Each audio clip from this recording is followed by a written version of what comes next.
Sindh TV जे ऐलानियल सकाफ़ती ॾियारे बावजूदि समूरे सिंध सकाफ़ती रंगनि में झरकी रही आहे। उते सैर आहे थरपारकर जे शहर इस्लामकोट में भी सिंध टीवी जे सर ते इंडस कोचिंग सेंटर पारां हिकु पुरवकार तक़रीब कोठाई वई। तक़रीब में समन ग्रुप जे शागिर्दनि मोर तो टोले रणा ऐं हिन जनम हुन जनम लाइ वचन तो करियां ते डांस करे वेठलनि खे झूमण ते मजबूर करे छॾियो।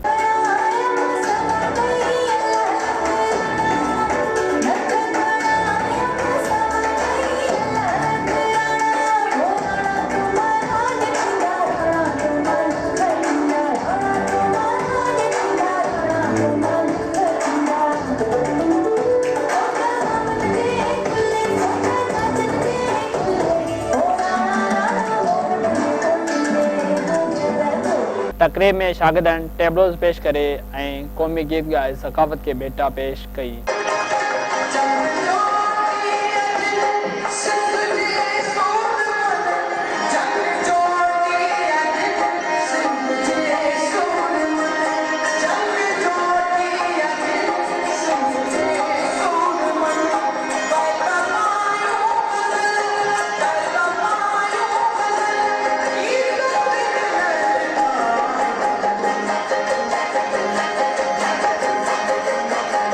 सिंधी क़ौम सदियों अॻु जी तहज़ीब रखे थी। हू 70,000 साल पुरानी तहज़ीब जा वारस आहिनि। हू सलाम पेश कनि था सिंध टीवी जे सराहना मोहतरम डॉक्टर करीम लाजपत साहब खे, जंहिं हिकु भेरो वरी सिंधी सकाफ़त जी वारसी कई आहे।